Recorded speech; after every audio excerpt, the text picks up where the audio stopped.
You literally cannot make this shit up. You literally cannot make this up. You couldn't put this plot in an airport paperback at every major airport in America and expect to sell 1,000 copies if it weren't true. So Director Comey reopens, put that in quotes, or starts a new investigation regarding the Clinton emails based off evidence found on Hillary's chief assistant, Hama Abedin's, or however you say her name, ex-husband, disgraced former Congressman Anthony Weiner's electronic devices because he was sending and receiving pictures of underage girls and sending illicit pictures of himself to girls, vice versa, whatever. One has to wonder how State Department emails end up on Anthony Weiner's personal devices. Director Comey notifies the House Judiciary Committee, but does so without notifying the DOJ or any of its principal leaders, such as the Deputy Attorney General, the Associate Attorney General, or the Attorney General. And some are saying this is against policy, or it's illegal, or it's unethical. But I don't know. I mean, I think this, someone was investigating the Anthony Weiner scandal, and they stumbled on some emails that were related to Clinton, and it was kind of a double-edged sword. Either turn your head and you confirm the fears of the Republicans that you're crooked and in on it with Hillary Clinton, or you do the right thing, even after the investigation is closed. Look, I mean, people have been investigated before, and the investigation's been closed, and then it's been reopened when new evidence has been found. It's not completely ridiculous.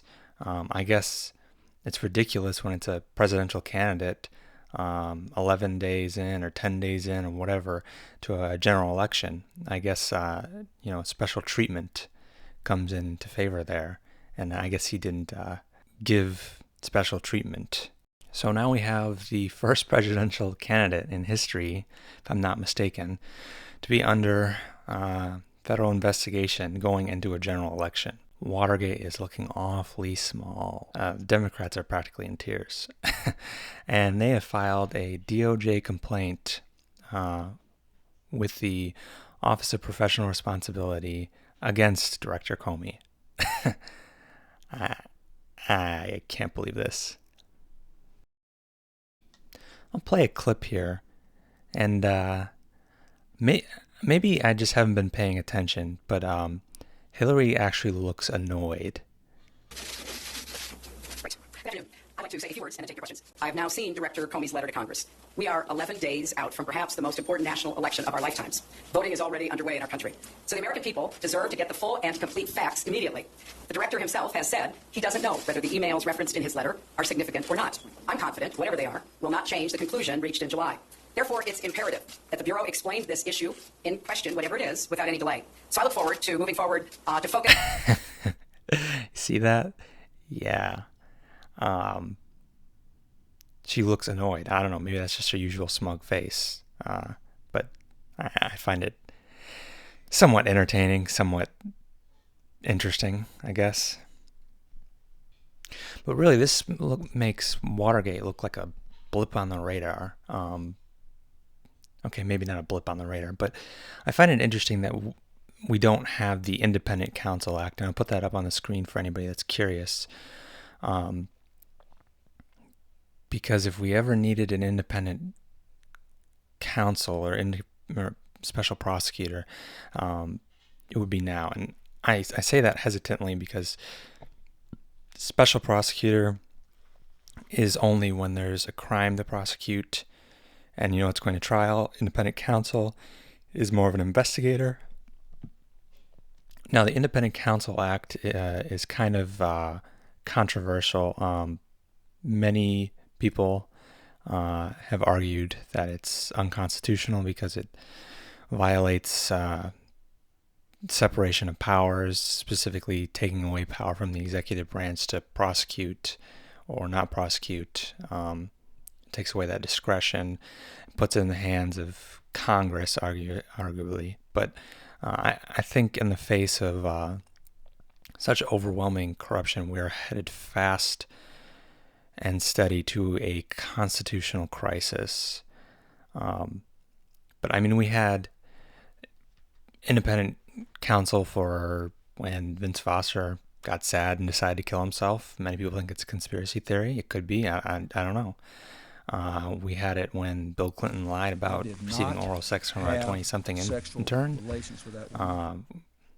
And we've had it during a handful of other high-level public integrity cases involving the executive branch. And make no mistake, Hillary Clinton was part of the executive branch of Obama's cabinet, so there is a conflict.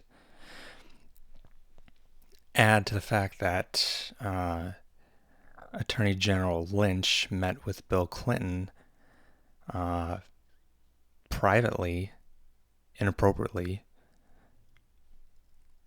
There's definitely a conflict, especially since he appointed her as U.S. Attorney for the Eastern District of New York in '98, I want to say.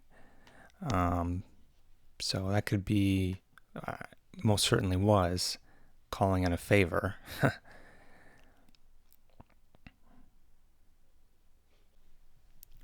So the Independent Counsel Act has expired, and many people, like I said, thought it was unconstitutional. I'll put up a quote here from Scalia on his dissent in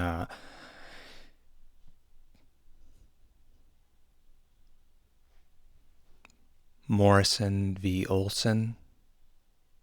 His dissent in Morrison v. Olson, where he says is probably one of the most wrenching things. He was the sole dissenter in a 7-1 decision. And he was shocked that his more conservative justices said it was constitutional. But I really think we need an independent independent counsel again. And I think someone like a retired federal judge or someone like Preet Bharara would be a good choice. Now, people are going to say, oh, Preet's a Democrat, but he has shown great disdain for political corruption on both sides. And that's certainly caught the eye of representatives on both sides of the aisle, that is, Republicans and Democrats. He's gone against Secretary Kerry in going forward with the prosecution of a diplomat that he argued broke the law. He, I believe, is investigating the Clinton Foundation at this moment, as Hillary Clinton's home is in Westchester County, which is in the Southern District of New York, which is well within his jurisdiction as U.S. Attorney for the Southern District of New York. I think he would be a good candidate for that. He's been stamped approved by the Democrats via Chuck Schumer. He was Chuck Schumer's attorney for when he was in the House or the Senate, something like that. And he largely got to his position as U.S. Attorney for the Southern District of New York because of Chucky Schumer. So I don't think anybody could argue that someone like Preet would be biased. He's a little bit aggressive, but we get a lot of corruption. And I think he's the person to stamp it out.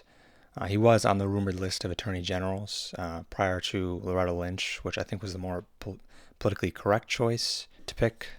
He's currently, Preet is currently prosecuting a conglomerate of crooked New York politicians. And he's not afraid to waive threat of prosecution at the governor of New York, Andrew Cuomo, who is very, very much in the pay-to-play scheme. And he's been known as a crusader prosecutor, sheriff of Wall Street. It's not good for big businesses. So he'd be a good choice because Preet could be very well out of a job once Clinton's in office, with her ties to Wall Street and all that crap. And if people have a problem with Comey investigating this, again, just put Preet on this. Put Preet on it, please. I think it would appease Republicans and the Democrats. And look, I really don't like Hillary Clinton. I really don't like her, but I don't want a witch hunt. I want an actual investigation. I'll go back to another example of a special prosecutor. We had Patrick Fitzgerald, U.S. Attorney for the Northern District of Illinois. He was picked because of his outside view into D.C. politics. And in fact, he was picked as U.S. Attorney for the Northern District of Illinois because when asked if he had ever been to Chicago, he said once 20 years ago for a wedding. And he had experience as a prosecutor in the Southern District of New York, which is a powerhouse for prosecutors. And he left a pretty big dent in Illinois. 2 governors, vice president's chief of staff. So those are some examples. But going back to Preet just for a little bit, I suspect he wasn't picked AG, as for the same reason I suspect he will not remain U.S. Attorney for the Southern District of New York if Hillary Clinton is put in office, because he's almost too effective. He's not as well controlled. I mean, just look at this profile. It's everything that should scare a politician. So one could argue that we haven't had enough impeachments. I'll give a little shout out here to Rick here with Think Like a Cop, the rest of the story. I like his stuff a lot. Hopefully YouTube won't get mad at me. Talk about impeachment. Cover a little history here. A little, why Obama probably should be impeached and why we have a weak Congress that isn't. But in order to understand kind of the background, and of course they aren't educating people who vote now or who judge the news by the liberal left media, so people don't understand the consequences of impeachment and why it was there and how the founders did it. So I'm going to try to give you a little bit of a history. So that's something I'd check out. I like Rick's channel a lot. You may not like his political views. You don't have to like his political views to recognize common sense. And if you're butthurt over it, I don't really care. Check out his channel. I'll put his channel and a link to that video in my video. So thanks for sticking with me. I know I kind of got off track there to some, but I did want to cover the independent counsel factor and what I think should be done, and some examples of successful independent counselors and special prosecutors. Oh, and if anybody's curious, here's my timeline. For anybody that's wondering what my Final Cut, what I edit with Final Cut Pro X, and what a timeline looks like. Can get pretty messy, but I'm a visual person, so I don't mind too much. Okay, so thanks for watching again. This is New America Sheriff. Have a great day.